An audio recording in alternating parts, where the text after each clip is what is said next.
The iPhone 18 looks like it's gonna be shockingly good, with an all-new crazy design, brand new exclusive software features. In fact, beyond the iPhone, all Apple products might now be better than ever before with all new models, specifically because Tim Cook is no longer in charge. Here are all the wild new leaks and rumors and all the new product info you need to know. And obviously the star of the show we're hearing more about every single day is this all-new iPhone Fold, which might actually be called the iPhone Ultra. More on that in a moment and why that name is important. But basically, this is the folding phone. It's going to be Apple's first attempt at a foldable. It's going to be the biggest iPhone redesign we've seen basically in almost 10 years since the iPhone 10. And while the rumors are heating up about the new 20th anniversary iPhone and some of the cool liquid glassness that design might have, this is still going to be just the craziest looking, most ambitious, most innovative phone Apple has ever done. Now, yes,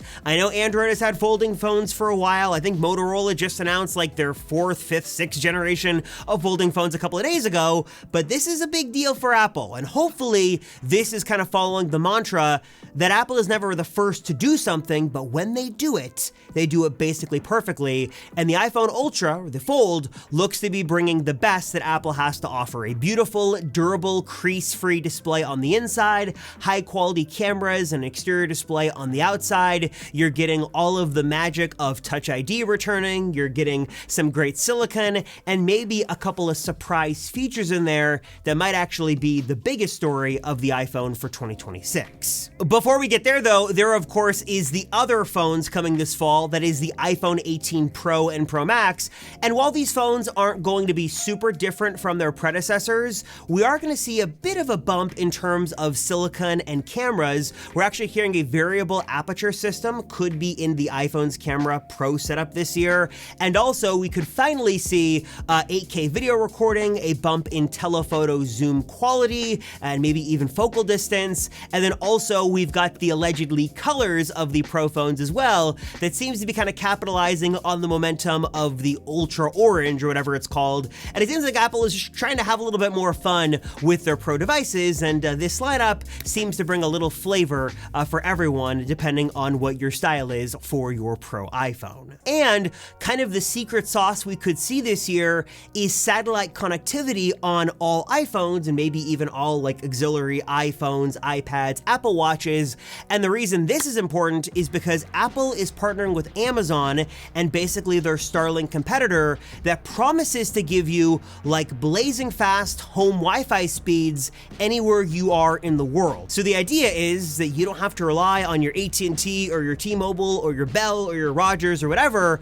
If you're off the grid and you're hiking and you want to watch Netflix for whatever reason, you can just jump onto that satellite connection and get like 100 megabits down. That is the promise. That is what Amazon is talking about. And Apple and Amazon have this partnership, and that's something that's currently being worked on behind the scenes and something we could learn more about as soon as this fall, which could be really good news for the iPhone. The other reason this is particularly exciting is because John Ternus, the new CEO, he is an engineer. While Steve Jobs was certainly a one-of-one product visionary, Tim Cook was a logistics guy, he was a numbers guy, he was more concerned about supply chains and things like that than he was product design. And while John Ternus isn't exactly Johnny Ive, he understands what it takes to actually build something and to make something beautiful and to bring all of these pieces together.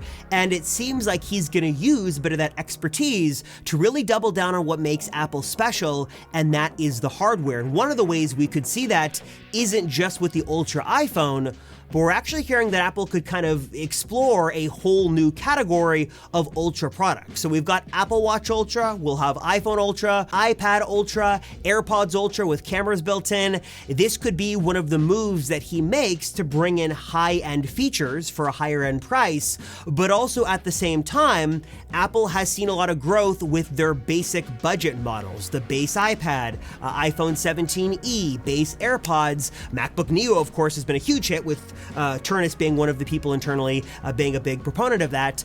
So maybe that's another change we see, not just remarkable innovation on the high end with some crazy cool experimental stuff, but also Apple doubling down on the low end and even kind of the middle end, just to make really good products for everyone at every price point. If they can nail the fundamentals and just deliver really great features and like different features and different experiences at the various price points, then basically everyone should be happy. And that should make Apple really great and really well loved, and might also lead to one of the other secret things Ternus could do, and that is basically make the iPhone free, or put all of Apple's shiny, expensive hardware on a subscription model. And I get it, I know subscription is kind of a dirty word in 2026. It seems like every company wants to throw on the words AI and subscription to get that money from you every single month.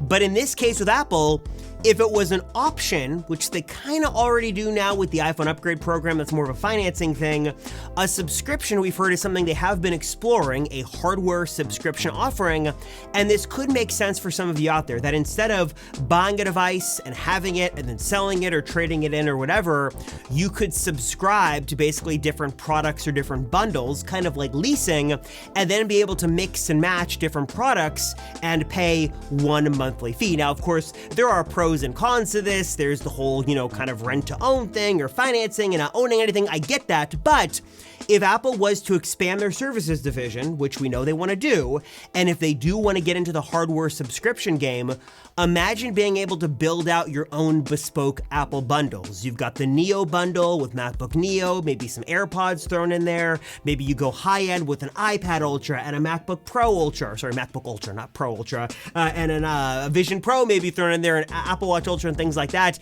If you could build your own bundle and pay one price, could be a win-win. Apple could open themselves up to way more customers around the world because they've got more flexible payment terms, and then also they can kind of grow their user base, grow out the ecosystem, and make things even better. It's going to be interesting to see how all of this plays out, but according to the leaks and rumors right now, things are heating up for a very, very interesting September. And also, I guess, June, too, with WWDC coming soon as well. So I'm curious, what are your guys' thoughts on all this? Your thoughts on the new CEO? Your thoughts on the iPhone 18 leaks? 18 Pro? 18 Ultra? Are you in? Are you out? Drop a comment down below. Let me know. Thanks, guys, so much for watching. I appreciate you all. I am Robert Rosenfeld, and I'll see you in the next one.